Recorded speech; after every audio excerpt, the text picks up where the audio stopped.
They said it wouldn't last, and yet here we are, episode number 5 of The Dynasty, a podcast on the Alabama Crimson Tide, along with A.J. McCarron, Trent Richardson. I'm Chris Stewart. Great to have you with us for another episode, another week, and do want to remind you, new episodes of this show drop every week on YouTube, Apple Podcasts, Spotify, wherever you happen to get your podcast. And if you're looking for the show, just go to the dynastybama.com, and wherever you're listening, we ask that you please rate and review, and be sure to check us out across social media at the Dynasty Bama. Guys, a lot to cover again this week. Thomas Castellanos, a guy we didn't probably know much about, if anything, about until he popped off a couple of weeks ago with a little bulletin board material. We're going to talk about whether that really even matters and how much Coach Saban might have handled a situation like that from an opposing quarterback. Then we're going to look ahead to the rest of the schedule. We'll talk about our most anticipated games of the season and which month you think and we think is going to be the most challenging for the Crimson Tide. We're also going to dive into what's next for the future of college sports with that House settlement now in effect. And we're going to wrap up the show by getting into Alabama's recent commitment spree. Seems like old times once again, as Bama now has 15 commits and are ranked 8th nationally by 24/7 Sports. Guys, good to see you both again. And let's get right to it. We'll begin with this guy named Thomas Castellanos. Says, quote, "People, I don't know if they know, but you go back and watch every first game that I played in, we always start fast. I dreamed of moments like this. I dreamed of playing against Alabama. They don't have Nick Saban to save them. I just don't see them stopping me."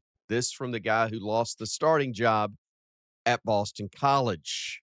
Gentlemen, have fun with this one. Go right ahead. Well, I mean, where do you even start? You're going to a team that was 17th out of 17 teams in the ACC. You're leaving a team and lost the starting job where you finished 9th in the ACC. Listen,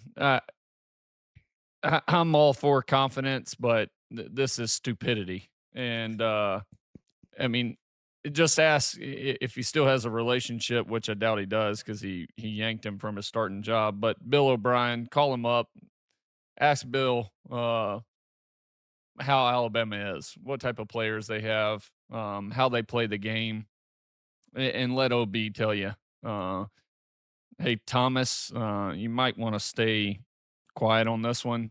Just go out and play. Now you just added fuel to the fire, brother. I promise you, I wouldn't want to be you first game of the year. I don't care how well you can run, how well you can throw it. Once you stand in that pocket and get hit a couple times, that accuracy that dipped that cost you the starting job, you better find it quick this offseason and during that game because it ain't going to be good. Have fun, Trent. I'm, you know what, man? I'm proud of the young man, right? He got confidence. He got pride somewhere in there, right? Like he got some type of pride, and I think it's good for the game that somebody can say stuff like that. But when you talking to us, right, and I say us as in Bama, because we made that. We're a part of that legacy, right? Man, stop playing my team, man.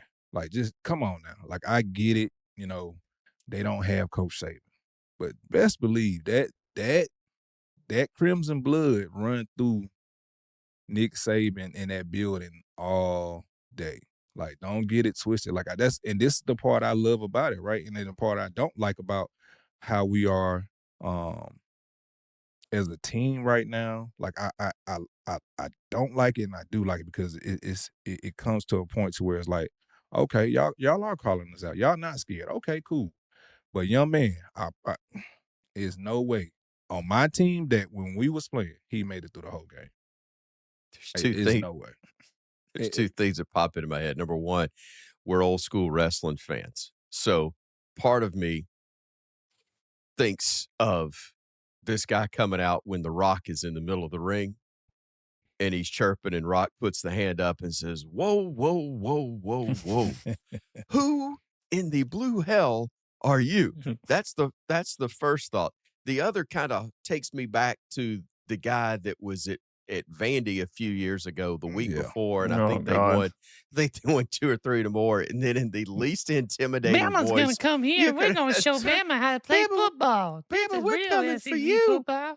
But my thing is And like, man, like you just Bama, lost your you're job at next. Boston College. Like you talking like you that, and I hope you are, yeah, and I hope you are, kid. And I hope you go get your rocks off and go get drafted right off Bama, because that's what most people try to do. But for my team, if y'all hearing this, man, there's no way in the world y'all let this man last the whole game. I mean, that's just me, and I know the identity of my defense, that when we played. Like, man, listen, Dante corrected me, and we was in the lead at this time. We was at the NFLPA, and I think it was RG3, and it was Dante, and it was me who was doing the interview. And and somebody asked, if we played them, what would be the score? Will we win? Of course, I agree we'll win. What was the score? I think I said like 7 or 8 or 9 points they might have scored. Like, 'cause I'm thinking about field goals. I'm not thinking about no touchdowns, right? And Dante said, "No, the hell they not on my defense." And we out the league. I mean, we in the league. You know what I'm saying? Like this Yeah. just He's the still defending mindset. Bama when he's in Yeah. the NFL. Yeah, that's it. And so, and Dante said it then, he wasn't gonna last the whole game. Guys, there's a great contrast in Castellanos and a guy who's actually done something in his career to this point in Lenora Sellers from South Carolina. He was asked about Castellanos' comments on the Zach Gelb show, and he says, quote, "Alabama's still Alabama to me. They were a good team last year. They're a good team. They're big, strong, fast. That's how I remember watching them growing up. I don't think they've really changed that much. Obviously, they got a new coaching staff and all that, but that's still SEC ball. That's still Alabama," end of quote. And that's why, honestly, I'm more concerned about South Carolina, and we're going to talk about these most anticipated games later. It's why the South Carolina game concerns me more than Florida State, because that's an example of their leader, their quarterback, and a healthy respect for what you're going to face going in, as opposed to this guy from FSU. Well, listen, it lets you know right there by Castellanos' comments that this is coming from a dude that has never played in the SEC. All right. Yeah. And one has never faced Alabama. Listen, not taking credit from Coach Saban. Coach Saban ain't on the field, brother. So Sure. At all. I don't know. All of a sudden, you think you're facing 11 on defense, running a quarters coverage, and Coach Saban's out there playing corner or jack or dime, or I mean, like, dude, who the hell do you think you're facing?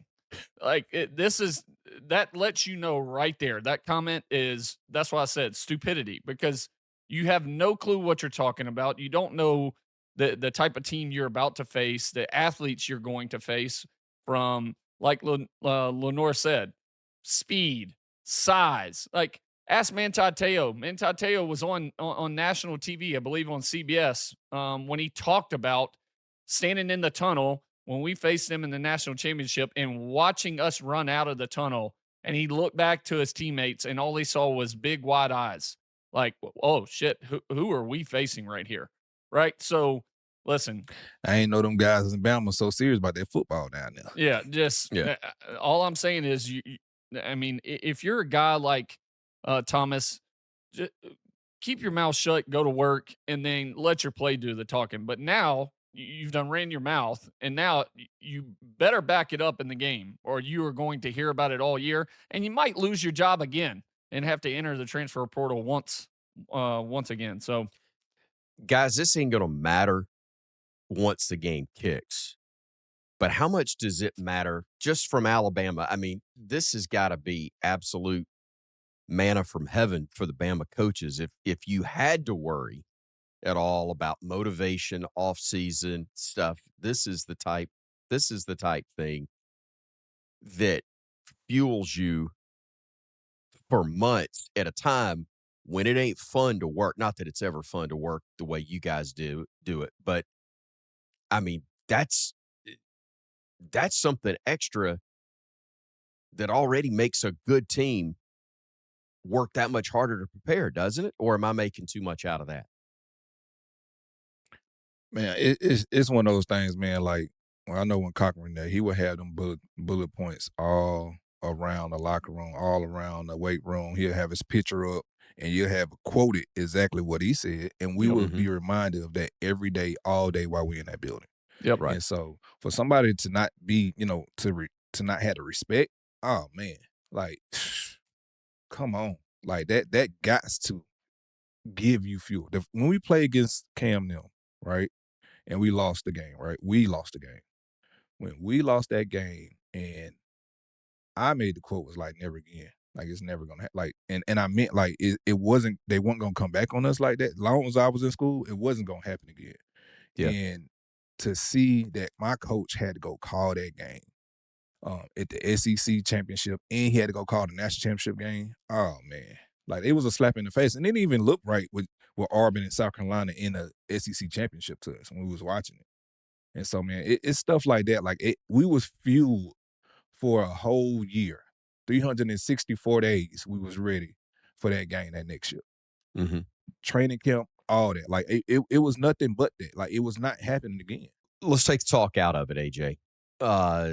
Does what Castellanos does mesh with Gus Malzahn's system?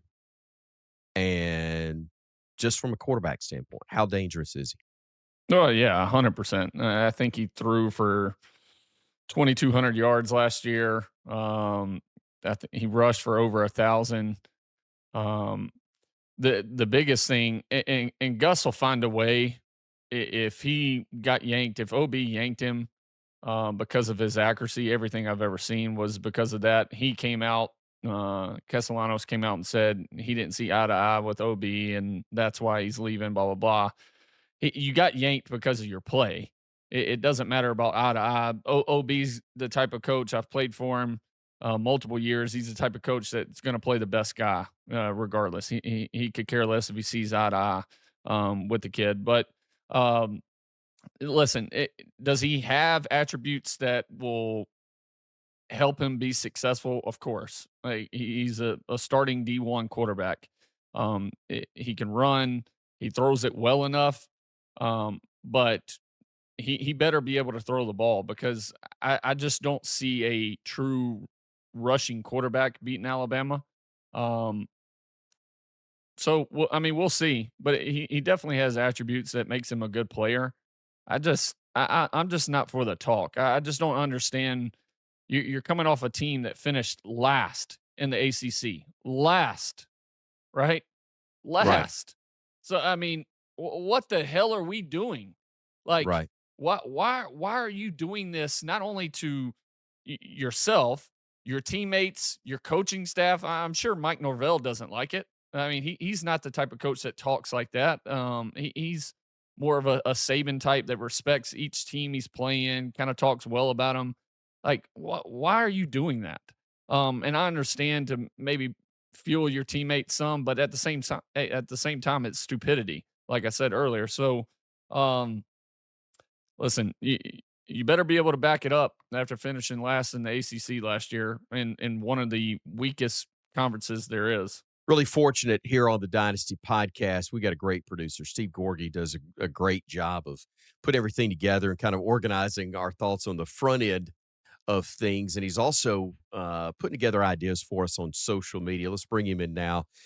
Steve, appreciate what you do for us each and every week. And I also want to get this week's question from you that we do want to encourage everybody to participate in that. But you gave us a couple of things to think about over the week. Our social question of the week, guys, is what month will be Alabama's toughest during this upcoming football season? I'm going to lay out the schedule, but before I do, just a reminder that our handle across all social platforms is at the Dynasty Bama. We want to interact with you. We want to hear from you. So tell us what you think. What month will be the toughest for the Tide? And let's get into the schedule so you guys can decide. We're going to lump August and September together, and they start the season on the road at Florida State. They come home for 2 in September against Louisiana Monroe and Wisconsin before wrapping up the month with a bye week and a road trip to Athens to take on the Georgia Bulldogs. They start October at home against Vandy, go to Mizzou, host Tennessee, and wrap up on the road against South Carolina. They have a bye after that South Carolina game, and they have 3 straight home games to start the month of November. LSU at home, Oklahoma at home, and Eastern Illinois. They finish up the year on the road in the Iron Bowl. So, guys, what do you think? Which month will be the toughest? Trent, start us off. What do you got? For me, man, I would have to go with October. And I say October because you got Vandy, which we got to be on a get back. I need my fade back. I need my lick back. And then Missouri. But then you got Tennessee right now. Like that whole Tennessee, trip with Vandy and Tennessee. Like I don't listen. We got to get our lick back right now. Tennessee, to me, is owning Alabama. Well, I'll pick it up because we basically have the same thought process. So listen, I think it's for sure October. One, because it's basically a 5-week stretch, right? Without a bye. You get a bye before Athens, the last weekend of September, and then it's 4 weeks straight after that. So you're Vandy at home, but at Missouri, which Missouri's a tough place to play. Weather, I mean, I remember us going there and playing, and it was an absolute thunderstorm that year, and it's just a tough place to play. It can get loud there at times. You got Tennessee after that at home. You don't know what Tennessee's quarterback situation is going to be, how well they're going to be without Nico this year. I mean, he's a huge playmaker for them, but they still have a ton of athletes. They've done a great job of recruiting. They're going to be a good team. The scariest game out of all those is the following week at South Carolina. Myself and Trent both know it is an extremely loud place to play at. South Carolina took Bama down to the wire last year, really cost himself the game. I mean, really had the game won and blew it. So I think the month of October is by far the toughest stretch because after that South Carolina, you get another bye going into the LSU game. So to start November. So I think for sure it's got to be October. That's basically a 5-week stretch, counting the Georgia game in the last weekend of September. October is going to be a gauntlet for them, and if they can get through October, I think I think it's smooth sailing. At least for the most majority of the year, at least. This is a rarity. It's going to be a rarity in this spot each and every week. That we're all in agreement that it is October. And for me, it's where it falls.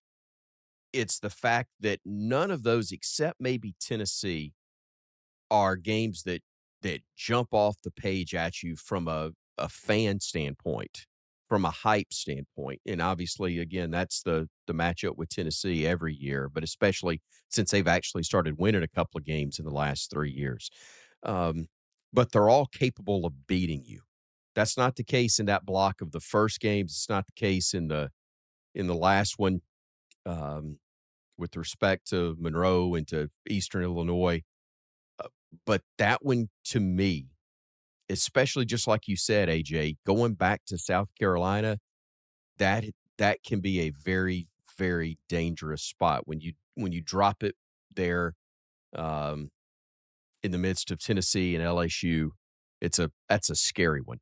Right there. It really is. I mean, I remember like it was yesterday, 2010, running out of that tunnel, and I mean, that place is loud. I think as soon as they start playing the song, what is it, Sandstorm or something Yeah, like it that? is. Like, and that techno music starts going, and the crowd is waving white towels, and I mean, they get amped up there. They love football, but it is a loud stadium.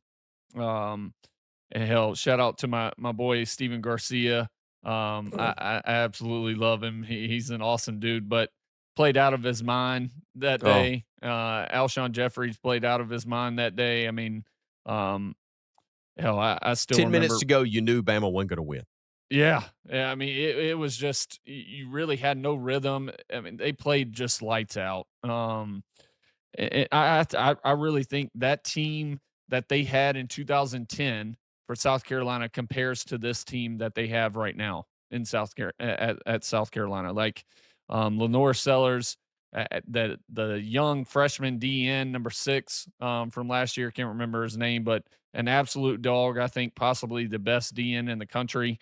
Um, I mean, they have playmakers all over, so that's going to be extremely tough. But it's just the fact that you're playing so many tough teams in the SEC literally 5 weeks in a row without a break. I mean, you got to get out of that with no injuries, guys having healthy bodies, like workload during the week. I mean, that's what makes it so tough. And which is why I have October as by far the toughest month of the year.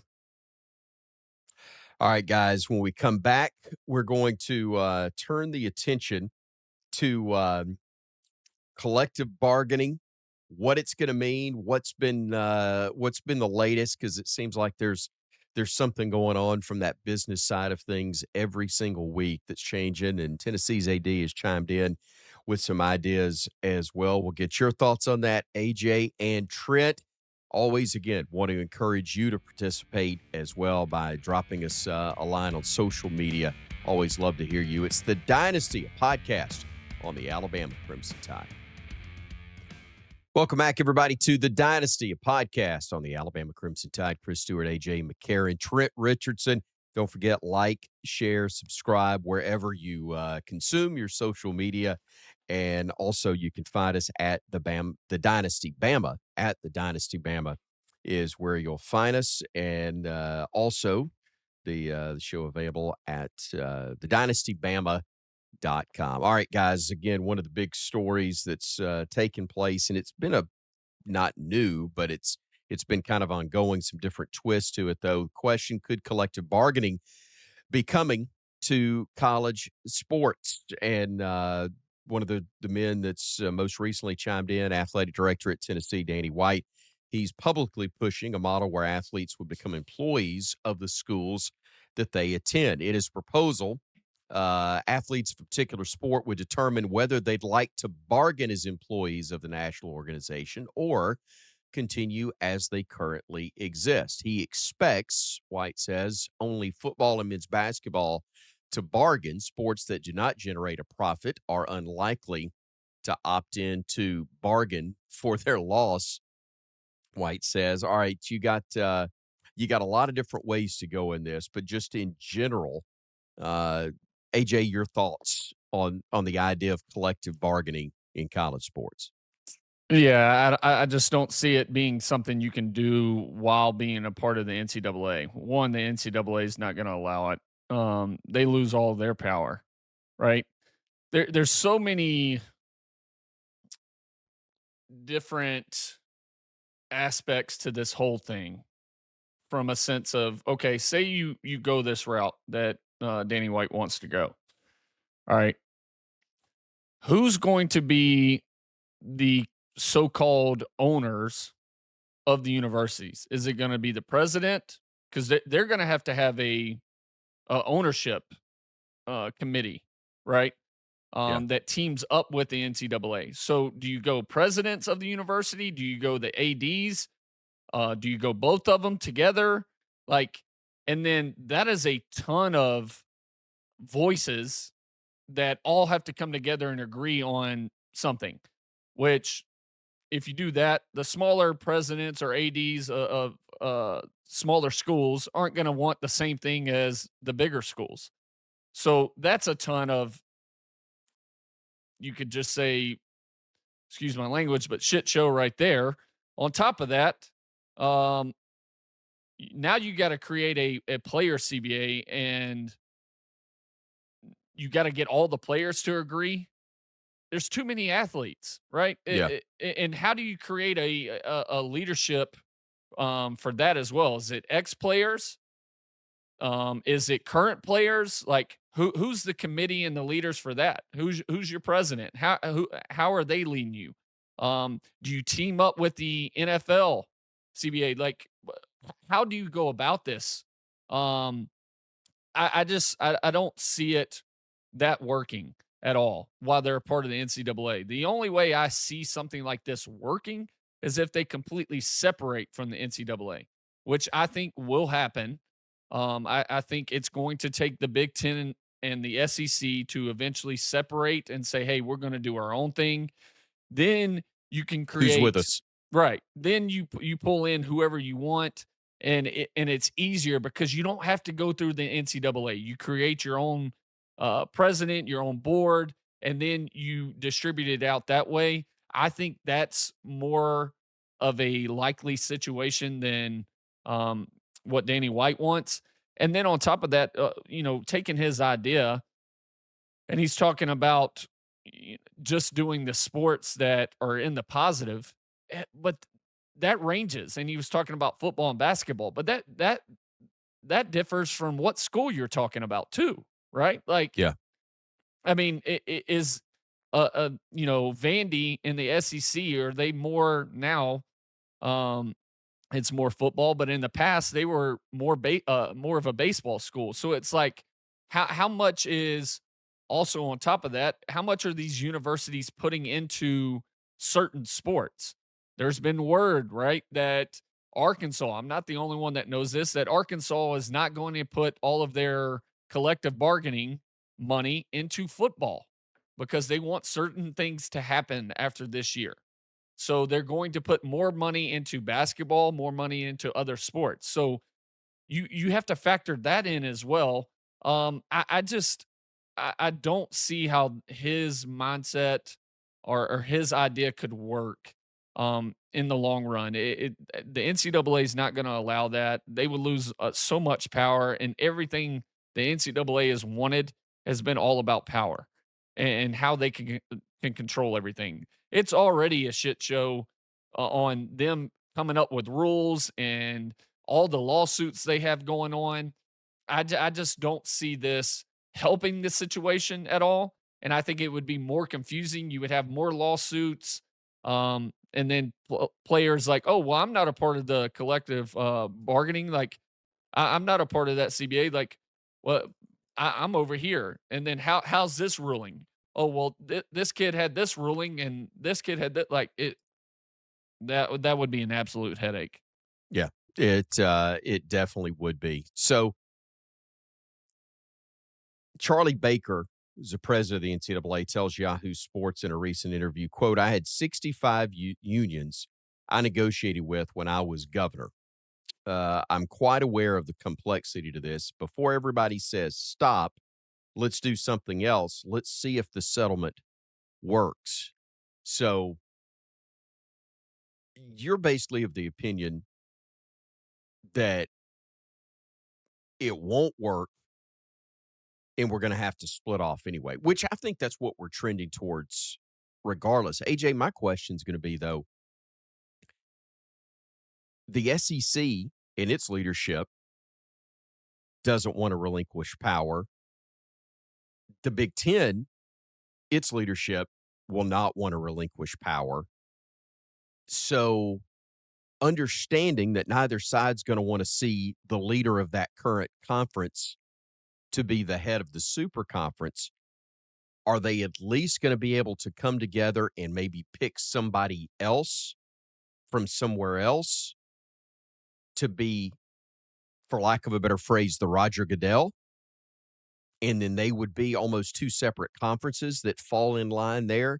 Will their egos will the power structure allow something like that to happen? I mean, that's something. I mean, you make a great point. That's something that they would have to figure out for sure. Is there enough smart people in the game of college football that could come together, right? Whether it's ex coaches and certain board members that could come together and find a leader, and they all agree on. Yes, I think they could find um, you know, the right person and like a Roger Goodell and figured this thing out. I think that's the best way. The issue I have with everything, right, is I just don't know if this collective bargaining is going to fix anything. I mean, if you look at Wisconsin, right, with Xavier Lucas, they signed that kid on a 2-year contract, and the, Miami tampered, didn't tamper, whatever happened, but he went to them and said, "Hey, I want to transfer to or enter the transfer portal." And they basically said, "No, you're not going to do it." Well, then he just drops out of school and then just Yeah. re-enters into Miami. Listen, there's just so many lawsuits going on right now. I just don't know.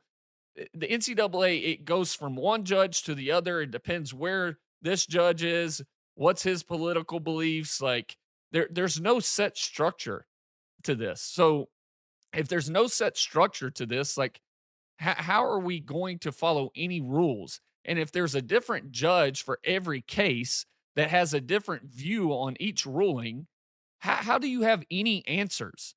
Which is why I'm saying, like, the NCAA lost control of this a long, long time ago, right? Yeah. How do you fix it? And I think the only way you can fix this whole thing is by leaving the NCAA and starting all over. Will it take some time? Yes, but they have enough time to at least get the ground, the base for this idea set, and then they can build from that. I think that's the only way this thing ends up turning out better than what it is right now. Just to give a little background for what you went with in the deal with Miami, Wisconsin. Wisconsin suing Miami over alleged tampering and tortious interference. That's a nice legal term there of a 2-year agreement with Xavier Lucas, the DB. He signed a 2-year revenue share agreement back in early December. The contract calls for his NIL rights, not pay for play, but the lawsuit claims Lucas agreed to not play for another school during the full time of the contract so that he could not grant his NIL rights to any other school. So he tells his position coach, I'm going to the portal. Wisconsin tells Lucas they're not going to enter him in the portal because they believe there was a reasonable expectation that he was going to continue. Basically, we got a deal. That's what they're saying. We got a deal. You got to live up to it. So he withdraws, as you said, in mid-January, enrolls at Miami. It's the first time people believe it's the first time a player has kind of worked around the transfer portal in this way. And so now the question is, if the judge rules in favor of Miami, is this going to open the floodgates for even more tampering, basically, and set a precedent that, or let me back that up. If he rules in favor of Miami, is it going to set things up for more tampering and set up a system where the transfer portal windows don't matter because you can withdraw whenever you want? And if he rules in favor of Wisconsin, is it going to set the precedent that's going to give the sport more stability and pave the way for just that single transfer portal? Oh, 100%. I think if the ruling goes in the favor of Wisconsin, it's definitely sets a standard and rules to it, right? Um, Having these multiple transfer portals windows are just awful. I don't understand it. It's one of the stupidest things that the NCAA is allowing right now. There should be one only window, and it's at just say January towards the end of the year after bowl games, whatever it is. Like the fact that there's multiple is outrageous. Um, Now there's already tampering going on. Like you got to be a complete dummy to think that no other university is tampering. There's too They're much doing it in social. handshake lines after the game. Oh yeah, you just don't know, right? And like for in Xavier's case, they said it was like an uncle or a family member that met with a University of Miami coach and hosted them at their house one week. So one weekend, and that's how they came up with a deal. So how do you track any of this? How do you make sure guys are following rules? There's no way to do it, right? There's so many avenues with social media platforms, burner phones. There's so many things that you can go around and find a way to sneak around and tamper with athletes. Uh, Listen, for the sake of college football, they need this ruling to go in the favor of Wisconsin. So there's an actual set of rules that they have to go by. Yeah. If it's not, it's just going to make it more of the Wild Wild West. All right. We're going to take a break. We're coming back. We got more of the Dynasty, a podcast on the Alabama Crimson Tide. Continues in a moment. Glad you're with us for the Dynasty, a podcast on the Alabama Crimson Tide. Chris, Trent, AJ with you here in our last segment. Let's talk recruiting for a minute, guys. Official visit season's over. Commitment season going on right now. Bama has absolutely taken things by storm with what Coach DeBoer and his staff have done. 9 commitments in June, including 5-star edge Xavier Griffin on Sunday. Picked the Tide over Texas, Ohio State, FSU. 24/7 Sports compares him to Jihad Campbell. That's a pretty good player to emulate if you're going to draw a comparison. But also 2 more top 100 players coming in from last week. Tight end from Illinois, Max Sutter. But the big one, running back from Jackson, Alabama, Xavier Crowell. He's picking Bama over Auburn, Texas, Georgia, Florida, and Florida State. Trent, it's big. Look, I know you got to develop guys, but to see Bama recruiting at the high level we're accustomed to has got to be comforting for Bama fans, if nothing else. Yeah, it's one of those things, man. When you can go out and get these top guys, right? You do have a bullseye on you at the same time, but you got to develop these guys. When you get a guy like him that can run downhill, and he got a nose for the end zone, and just watching him on film, like the kid's strong. He's never getting taken down by one defender, and then he has good top hand speed. What I would want to see from him, more of that extra gear. But he's in high school right now. He got a whole nother year to develop in high school. And so when he gets to Bama, man, I think that kid is going to be one of those guys that we can have conversations about on Saturdays down the line. And I think that kid he got a bright future at Bama, especially with the guys that they bring in with the offensive line. Yeah. The line, AJ, the receivers we know that are there and coming. Quarterback position looks set for the immediate future, that's for sure. But you better have a guy that can tote the mail for you. And it looks like they're 100%. doing that. Yeah. I mean, listen, it's you don't just need one, you need multiple. When Bama's been at their best is when they have at least 2 to 3 guys. Because it's hard for one guy to carry the load, 1, all game long, 2, all season long in the SEC. So listen, it's what makes Alabama special is the amount of athletes that they can get at such a high caliber, right? And to be able to find a way to get them on the field. We've done that for a long time. And the running backs different from a ton of other positions, right? Especially the quarterback position where you can play multiple guys at one time.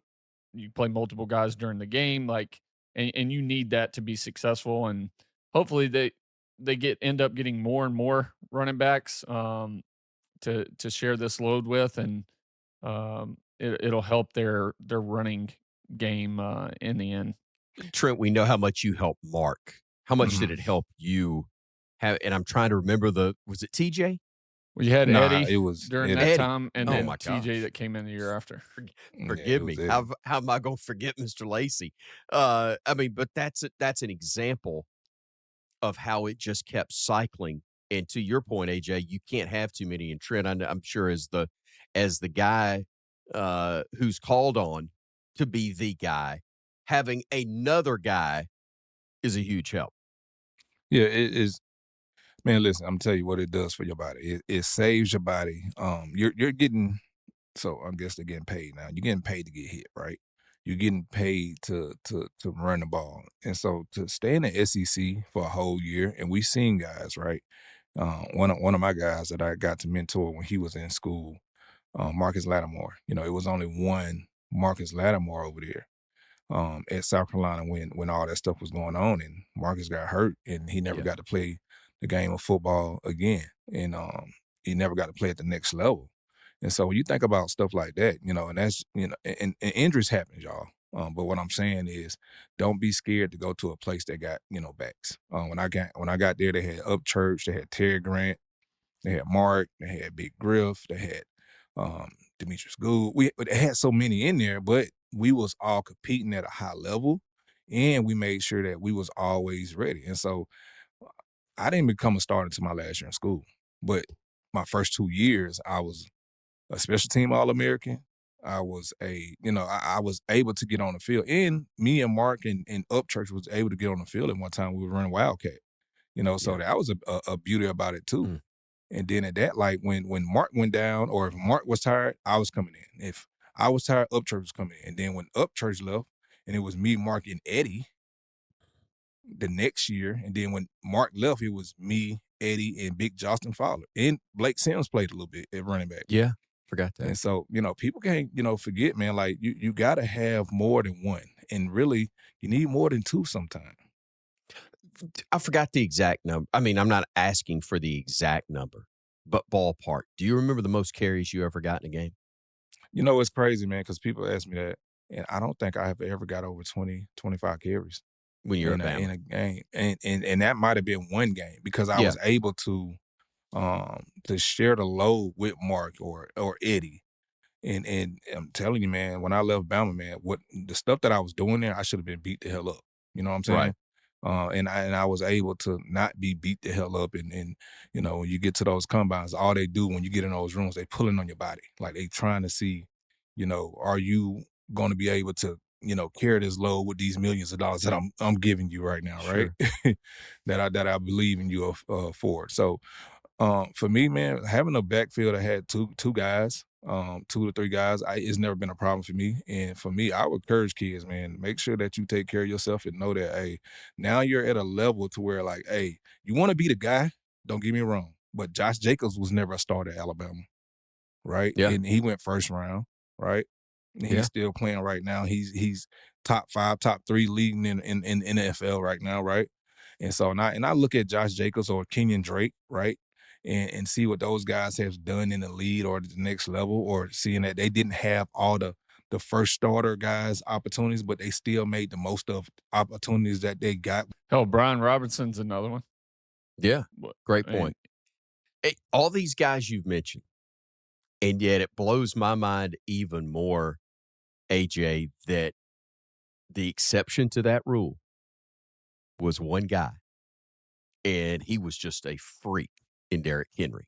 Yeah. He was not that there aren't guys that get stronger as the game goes on, but he was so ridiculously tough and strong that he was stronger in his 40th carry than he was in his 21st. Well, but even, like Derek, I only had the chance to play with him his freshman year, but you had TJ, who was the main carrier of the running game that year, right? And then Yep. you brought Derek in. You also had Kenyon Drake. I mean, even after when I left, you had TJ, you had Derek, and you had Kenyon Drake. So you had 3 different style of running backs Yeah. during that time. So that even helped Derek a ton as well, because Derek, as his career went on, got a little bit better from a catching standpoint. He was never great catching the ball out of the backfield. Didn't run Yeah.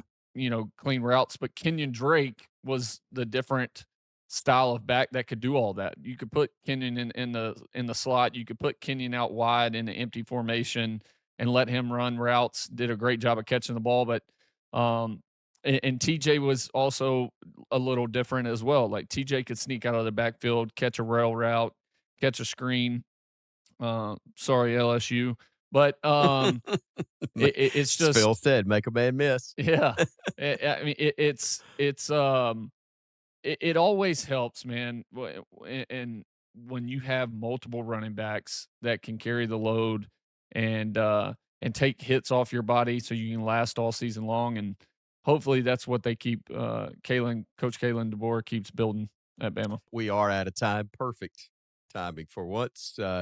But we do look forward to having you with us. Don't forget YouTube, Apple Podcasts, Spotify, wherever you get your podcast. You're looking for the show, just go to thedynastybama.com. That's where you'll find all the links. Hope you'll like, share across social media at The Dynasty Bama. For Trent, for AJ, I'm Chris. Thanks. We'll see you next week on The Dynasty, a podcast on the Alabama Crimson Tide.